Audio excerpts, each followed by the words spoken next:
This video is about the cQ-Waddah Attar explosion version 2 indicator. We're going to add the sub-window spacer, and we can add the indicator. You don't necessarily have to have this, for example, this sub-window indicator here. You can just use it like this. It will work just fine in here. I like to put it over here in the sub-window.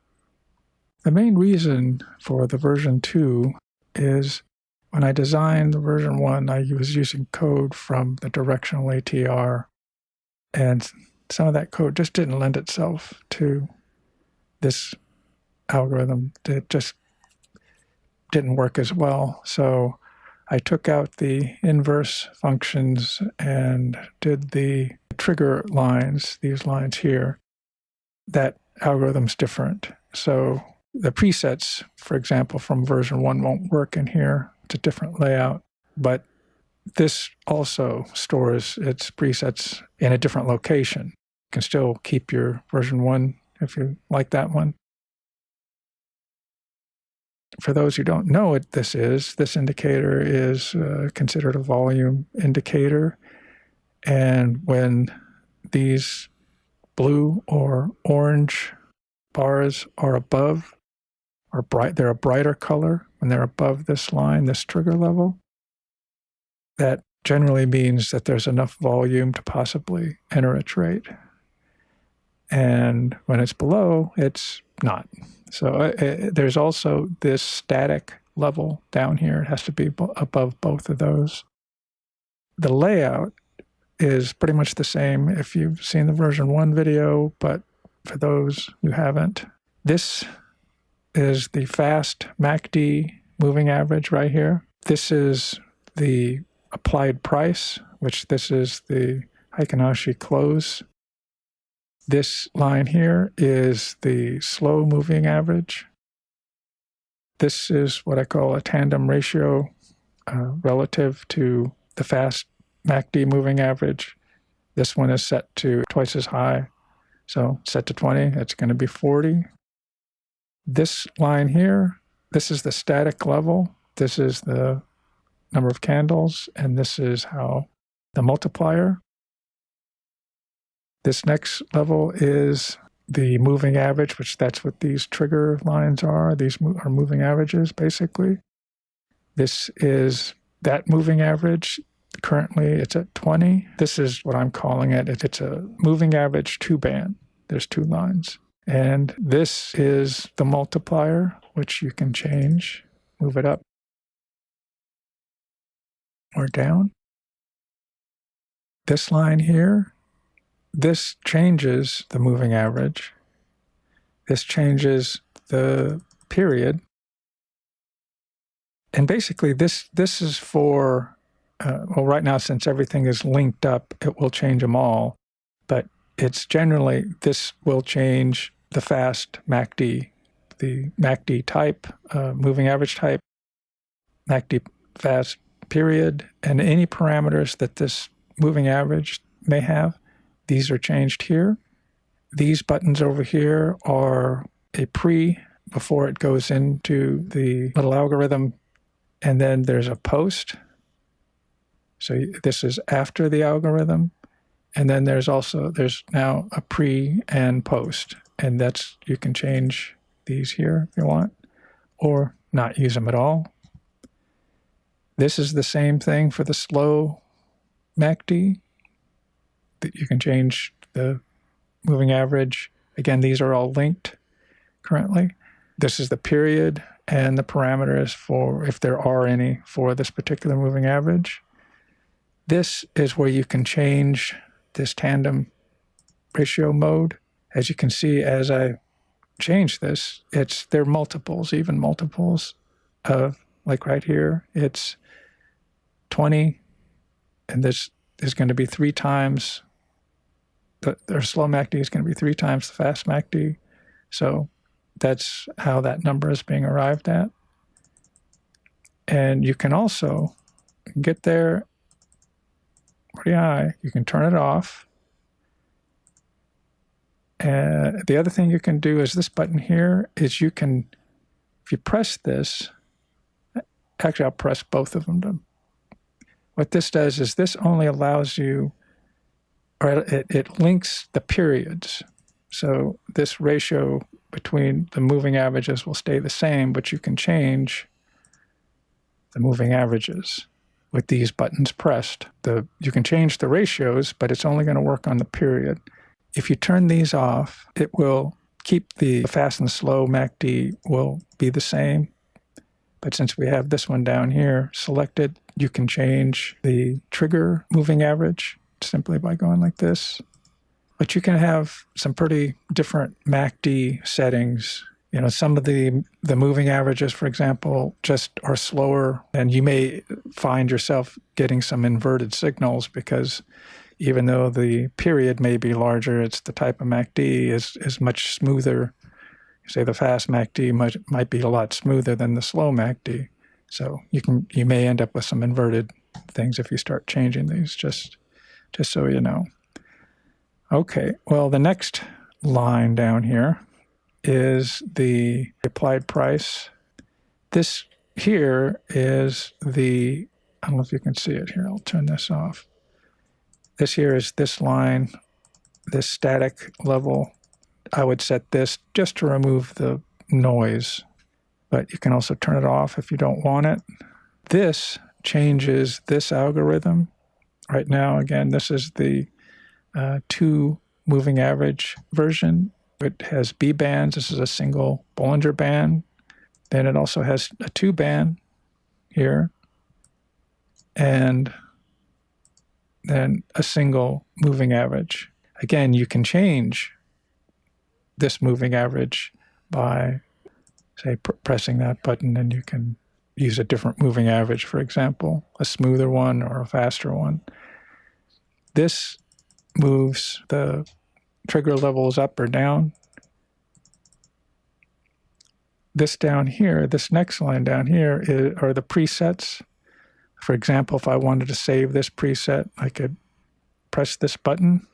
This is local, meaning local to this chart. You have 10 presets that you can save that are just for this chart, and you could save it there. Green means it's been saved. If there's a preset already there, it'll be a brighter color. Like we'll make some changes here. We'll use this, and I'll save it here. Go back to this. And you can change it again and have another one. Go here. So it remembers it. We'll move on to the dialog box, which this is the refresh rate. It's in seconds. The next setting is which preset group to read or write from. Right now it's set to local, but you have global. And with global, that means that these presets here, you can share with other charts in this MT4 instance. This is what preset to load from. You could either load from whatever the settings are in this dialog box here, or you can, any one of the 10 presets. So when you boot it up next time or at any time this is initialized, it will load whichever preset or dialog box. It will use those parameters. So we'll set this to 1. This is the smoothing, where you can have a pre-smooth, post-smooth, or pre and post. You can change these settings here, but it can remove a lot of the noise on some of the moving averages. This is from the Forex Station. This is where you can set the tandem ratio mode or turn it off. This is where it will change the period only and allow you to change the moving average type. Same thing with the no trade zone. Tandem ratio, that's what this is. Then you can turn this on or off. This is where you select whichever type. I think there's like around 30 moving averages in here. This is the period. Some of these, like this ADX, it has its own period as well as this here. It also has its own period. These are the parameters for the fast MACD. Same thing for down here. These are select the type and the period, and these are parameters for the slow MACD. You can click this and turn the up off, turn the down off, you can turn this off, and then you can hit that and turn that off if you want to have everything off, or you just want to see these particular things. Maybe these crosses might do something for you. I don't know. Okay, this is just the modes which I've shown you. You can select them here. Oh, there's also a flip button, which I think I forgot to show you, which I'll just show you now. And what this allows you to do, if you were in the 2-band mode or 2 moving average mode, you can hit this switch here and it flips. Or you can see that it flips the trigger lines, which can be, you can get find some interesting settings using that. And then these down here are basically different levels for these up here, the single band Bollinger Bands, 2-band Bollinger Bands. That's what these multipliers are, which are controlled by these buttons right here. You can make it go up or make it go down. I should mention something. Well, I'll show you something. The Bollinger Bands, which we'll just use one Bollinger Band. So this is a single Bollinger Band. It has a single period. When you get to the Bollinger Band, this line changes. You have there's no MA, there's no moving average. The ratio will stay the same. And since right now we're in the Bollinger Band, single band, if you press this, because right now we have one period. If you press this, you now have 2 periods. So that's what these 2 levels do. This controls have a fast and a slow. It definitely change how this responds. So there's really 2 Bollinger Bands that are summed together to create this single band here. Same thing still applies if you go to the 2-band Bollinger. There'll be actually 4 Bollinger Bands, 2 for the up and 2 for the down. The 2 ups will be summed, and that will create one line, and then the 2 down will be summed, and they'll create the other line. So that's why you see these 2 periods. And these are just different deviations for the single band and for the 2-band. You can change that here. These are just the same thing, smoothing multiplier, which is again controlled by this. This also controls the deviation of the Bollinger Bands. And this is if you're in the moving average. These are the parameters. You can change the moving average. This down here is you can disable the static level, which is this line down here, this dotted line. Right now it has a kind of large period, and this is the level. Again, that's what these buttons, this is enable, this is you control the level, this is the period. The rest are, you can turn the buttons off. This is where you can select if you want it to be in the indicator window or a sub window. And then these, if you're going to change the colors, you're going to have to change them here and not change them here. Because if you change them here, they'll just change back to these colors here. So you can change the no trade zone line here and the type, and then you can change the colors. And basically that's it.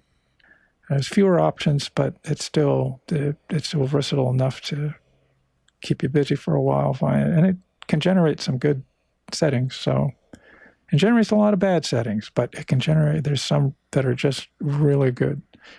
And the directional ATR, I feel, is actually better at it, but more on that later.